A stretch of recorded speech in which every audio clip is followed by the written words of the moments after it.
Journalist महोदय, सबसे पहली बात तो ये है कि आप लोग बार बार प्रशांत किशोर की बात करते हैं, जिसने राजनीतिक में लाइजनिंग किया, पैसे कमाने के लिए किया।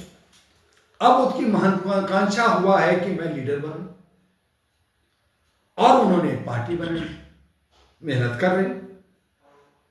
लेकिन क्या वो बिहार के जनता के हित की बात कर रहे हैं? क्या वहां के नौजवानों की बात, नौजवानों के साथ खड़ा होकर के कि मैं छात्रों के साथ हूं? आप अपनी पार्टी के लिए बात कर रहे हैं। आप कहिए ना खुल के कि मैं प्रशांत किशोर पांडे हूं। आप कहिए ना खुल के कि मुझे फलना फलना जगह से फंडिंग आ रहा है, मैं उसका शैडो काम कर रहा हूं। बहुत सारे बिहार के अंदर पार्टियां हैं। यह नीतीश कुमार की जो सरकार है, वो भी छात्र यूनियन से आए। आज छात्र लोग कह रहे हैं कि ये बिहार पब्लिक सर्विस कमीशन अब बिहार पब्लिक कमीशन नहीं रहा, ये ब्रिटिश पब्लिक कमीशन बन गया है। ये अंग्रेजों की स्टाइल में हमें डंडे मार रहा है, हम पे एफआईआर लॉन्च कर रहा है, हमें ठंडे पानियों का बौछार कर रहा है, हमारे हक अधिकार मार रहा है। हम मांग रहे हैं हक। हम कह रहे हैं एक एग्जाम लो, एक साथ लो, एक पेपर होगा, पेपर लीक को बंद करो, लेकिन नहीं सुन रहे। तो ये अंधेर नगरी चौपट राजा, यही एक तरफ नीतीश कुमार, दूसरी तरफ लालू जी, एक वक्त था ये नीतीश कुमार, लालू प्रसाद और रामविलास पासवान गहरे दोस्त हुआ करते थे। छात्रों को हॉस्टल में, छात्रावास में जा जा करके इनको संगठित करते थे। राजपथ पथ पे आंदोलन होता था, गांधी मैदान में आंदोलन होता था। वही बिहार में मंडल कमीशन जो पूरे भारत के अंदर आग लगाया और कांग्रेस को तहस नहस कर दिया और बीपी सिंह को प्रधानमंत्री देश को दिया, वही छात्र। और आज छात्रों पे आप डंडा बरसा के उनको सुनना नहीं चाहते। नीतीश जी जहां छात्रों से बात करना चाहिए, वो दिल्ली में आकर के हिस्सा मांग रहे हैं कि मैं कब पलटूं, कब हारूं, कब इधर से जाऊं, कब उधर से जाऊं, ताकि मैं फिर से मुख्यमंत्री रहूं या मैं जो प्रधानमंत्री बना दिया जाए। तो ये सारा खेला हो रहा है, अभी कुछ नहीं हो रहा। नीतीश कुमार एक साथी लीडर है, सीनियर लीडर है, बहुत सूझबूझ से आगे बढ़ रहा है। वो देख रहा है, पका रहा है क्या होगा। लेकिन अगर वो जनता दल के साथ जाते हैं तो मुख्यमंत्री पहले लालू से लेंगे, तब जाएंगे। और अगर वहां जाते हैं तो फिर सेंट्रल सरकार भी, चाहे नीतीश कुमार हटेगा और वहां पे चंद्रबाबू नायडू हटेगा, कुछ जो दूसरे घटक 2-4 सीट है वो लोग हटेगा, तो सेंटर में जो अल्पमत में या 2 टांगों पे लटकी है 240 और बाकी मिलकर लटकी है, तो बीजेपी की सरकार गिर जाएगी। लेकिन बीजेपी सरकार जो है चतुर और चालाक है, सबको बांध रखा है, सबको खरीद रखा है, सबके जो है जन्मपत्री और सबके क्रियाक्रम का वो पोटली पकड़ के रखा हुआ है। और यही वजह है कि सब डरे और समय है, क्योंकि कमोबेश चाहे वो राज्य का हो चाहे सेंट्रल का हो, सारे चोर हैं। सब ने जो है भ्रष्टाचार कर रखा है, सब ने बेविचार कर रखा है, सब पे हजारों और सैकड़ों केसेस चल रहे हैं। ऐसी सूरत में लोकतंत्र कहेगा, ये संविधान का ढकोसला करते हैं, बाबा अम्बेडकर का पार्लियामेंट करके अपमान करते हैं। छात्रों के साथ न सिर्फ बिहार में बल्कि लखनऊ उत्तर प्रदेश में, आपका झारखंड रांची में, आपका कर्नाटक बेंगलोर में, आपका महाराष्ट्र में, आपका आंध्रा में, हर जगह उनके साथ दुर्व्यवहार हो रहा है। और अब छात्र कहेगा, पढ़ाई कहेगा। अब तो क्लियर में आप अगर डाटा देखें तो पार्लियामेंट के अंदर सबके सब ब्राह्मण हैं। आप अगर लोकसभा में देखें तो सबके सब ब्राह्मण हैं। आप जिस विभाग को उठा के देख लीजिए, आपको सब मिलेंगे। कहां है ओबीसी, कहां है दलित, कहां है आरक्षण? तो आरक्षण तो सारा आरक्षण किसने खाया? तो सब वही 2-3%, 3.5% लोग सारा आरक्षण ले रखा है। जो 3% लोग हैं वो 50% आरक्षण खा रखा है। और आप में सिर्फ आंदोलन, धरना, प्रदर्शन, मानना, लेटरबाजी, पेपरबाजी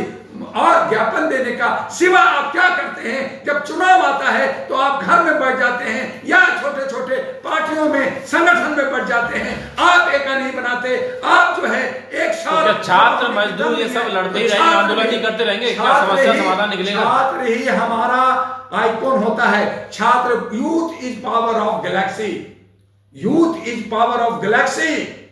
भारत के नहीं, दुनिया का और विश्व का और पूरा ब्रह्मांड का अगर शक्ति है, अगर ताकत है, तो वो यूथ है। क्योंकि वही यूथ में से कोई आईएएस बनता है, कोई आईपीएस बनता है, कोई मुल्ला बनता है, कोई मौलवी बनता है, कोई संत बनता है, कोई लीडर बनता है, कोई जज बनता है। और ये तमाम चीजें उन छात्रों से होता है। अगर छात्र के भविष्य के साथ खेला जाएगा, उसकी योग्यता के साथ खेला जाएगा, उसके साथ जो है नफरत और छुआछूत और ऊंच नीच किया जाएगा, तो ये सबसे बड़ा देश के लिए विडंबना होगा। देश धरातल में जाएगा, लोकतंत्र खत्म होगा, संविधान का जो है अपमान होगा। और इसीलिए छात्र के हक, अधिकार और उसके मान सम्मान के लिए हर सरकार को झुकना चाहिए, माफी मांगना चाहिए और उस पर विचार विमर्श करके उसका समाधान जल्द से जल्द। डॉक्टर दुआ छात्रों के बीच जाएंगे? डॉक्टर दुआ का पूरा टीम गया। डॉक्टर दुआ जाके जंतर मंतर पे धरना प्रदर्शन किया, जेएनयू और दिल्ली यूनिवर्सिटी के साथ किया। उसका हमने पूरा मीडिया को बांट दिया। हमारे लोग काम कर रहे हैं और जरूरत पड़ा तो दुआ भी बिहार जाएगा। क्योंकि अभी चुनाव दिल्ली के अंदर चल रहा है, हम दिल्ली के चुनाव में व्यस्त हैं, लेकिन हमारे जो यूनिट है, जो पूरे भारत के अंदर जो 800 हमारा सेंटर यूनिट है, वो सब काम कर रहे हैं। हम छात्र के साथ हैं, कल थे, आज हैं और कल भी रहेंगे। लेकिन निरंकुश सरकार को इनको चेतना होगा, समझना होगा और उनको दलगत से, पार्टी से ऊपर उठ करके उनके हक अधिकार की बात करना होगा। जो रोटी सेक रहे हैं, चाहे पप्पू यादव हो, चाहे प्रशांत किशोर पांडे हो, चाहे खान हो या कोई भी हो, उनको रोटी ना सेकने दें, बल्कि उनकी समस्याओं का समाधान करते हुए खुशी खुशी छात्र को आगे बढ़ने पड़े। आपने अग्निवीर पर धोखा दिया, आपने बीबीसी को धोखा दे रहे, आप अन एग्जाम में धोखा दे रहे, आप जो है शिक्षक भर्ती में धोखा दे रहे। तो ये सब क्या हो रहा है? ये लूट और खसोट और अपने लोगों को आगे बढ़ाना ये उचित नहीं है। इसका अहरा नेशनल पार्टी और all India human rights association निंदा करती है, खंडन करती है और छात्रों के साथ खड़ा रहती है। एक आखिरी सवाल मैं आपसे लेना चाहूंगा। आप भी बिहार में 243 सीटों पर चुनाव लड़ने वाले हैं। एक छोटा सा सवाल बनता है, 9 बार मुख्यमंत्री नीतीश कुमार बन गए, नेता प्रतिपक्ष तेजस्वी यादव बन गए, रामविलास पासवान के लड़के मंत्री बन गए, बाकी तमाम लोग सब अपनी अपनी गद्दी पे बैठ गए। बिहार के बच्चों को क्या मिला? वो बच्चों को इसलिए नहीं मिल रहा, इसलिए उनको झुनझुना मिल रहा, इसलिए ढोलक पीट रहे हैं, इसलिए नौटंकी कर रहे हैं, इसलिए जो है नाटक कर रहे हैं, ताकि जो है ये सब जो नीतीश कुमार जो 9 बार बने वो 10वीं बार बनना चाहते हैं, ताकि 10 और बस हो जाए तो वो मुख्यमंत्री बने या प्रधानमंत्री बने। ये इस तरह की तोड़ फोड़ हो रही है और इसीलिए राहुल और तेजस्वी इन सब में गुटबाजी हो रही है। तो दुआ का कहना है कि इन तमाम के मंशा जो है लूट खसोट का है, गद्दी का है, कुर्सी का है, इनको हटाना होगा। युवा जो बिहार का है, जिनको आप जो है बिहारी का क्या अपमान करते हैं, उनका मान सम्मान कैसे होगा? उसके लिए एक नहीं 10-10 प्रोजेक्ट लेकर करके हम बिहार के प्रवासी जो भारत के अन्य राज्यों में और देश विदेश में रह रहे हैं, उन सब का सहयोग और सपोर्ट लेकर करके बिहार के नौजवानों को, बिहार के नौबतियों को हम आगे लाना चाहते हैं। जो डरे हैं, सहमे हैं, जो घुटन में हैं, जो नीचे हैं, उन सब को लेकर करके बिहार में अहरा नेशनल पार्टी दिल्ली चुनाव के बाद बिहार में हल्ला बोल होगा और 8 महीना डॉक्टर दुआ वहां होगा। 38 जिलों का भ्रमण करते हुए लोगों को जगाते हुए कि ये सब अब नहीं चाहिए। एक नया बदलाव, एक नया सवेरा और एक विश्व का अव्वल और सुगठित और जो हमारा इतिहास है राजा अशोक का है, हमारा गौतम बुद्ध और महावीर का है, राम और सीता का है, वो राज्य हम राम राज लाएंगे। वहां पे श्री जय सिया राम, जय भीमम और अल मीम की भी नारा लगेगी। हम जोड़ेंगे तमाम लोगों को साथ लेकर करके डॉक्टर दुआ अखाड़े में, बिहार के अखाड़े में हल्ला बोल करने जा रहा है। और ये तमाम पिछड़े लोगों को, जो लोग हमें लूटा है, उसे लूटने के लिए एक नई सवेरा आने वाला है।